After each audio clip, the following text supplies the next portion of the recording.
మనకు మేలేనంట. కానీ నువ్వు చల్లగాను లేవు, మెచ్చగాను లేవు.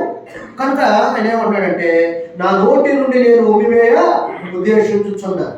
అందుకని ఇక్కడ అంటున్న మాట ఏంటంటే, ఆ సంఘంలో ఉన్న వ్యక్తులైన వారు వారి భక్తి విశ్వాసాలు ఎలా ఉన్నాయో ఇక్కడి నుంచి చెబుతూ ఉన్నారు.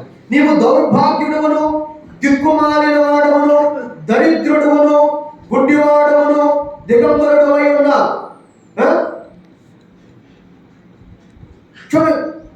దిగంబరుడవై ఉన్నానని ఎరుగక నేను ధనవంతుడను, ఈ స్థితిలో ఉన్నానని ఎరగలేదంట.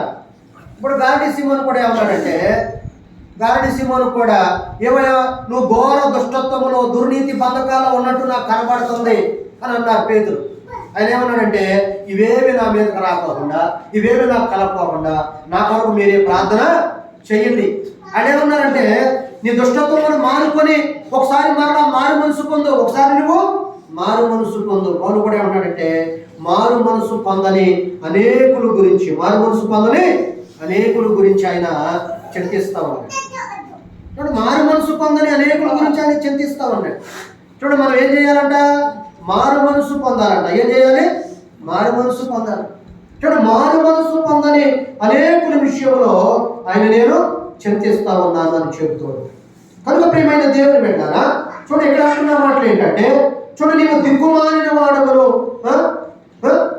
దిక్కుమాలిన వాడవను, దరిద్రుడవను, గుడ్డివాడవను, దిగంబరుడనై ఉన్నావని ఎరుగక నేను ధనవంతుడను, ధనవృద్ధి చేసుకున్నట్లు అగ్నిలో పటమును వేయబడిన బంగారమును నీ దిశముల సిగ్గు కనబడకుండానట్లు ధరించుకొని నయంత ధరించుకొనిటకు తెల్లని వస్త్రములను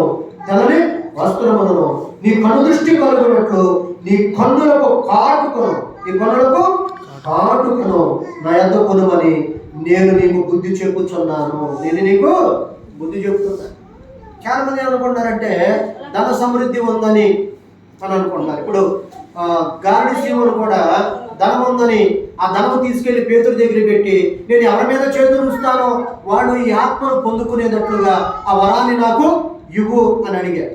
కనుక ఆ ధనాన్ని ఇచ్చి దేవుని వరాన్ని కనుక్కొనే దౌర్భాగ్యమైన హృదయం నీలో ఉందాయా? ఆ హృదయం నీకు ఉండకూడదు. కనుక నువ్వు మారు మనసు పొందాలి అని ఆయన చెప్పాడు. చెప్పినా సరే తాను వినలేదు, దాన్ని పట్టించుకోలేదు. ఈ దినాల్లో ఏంటంటే నీలో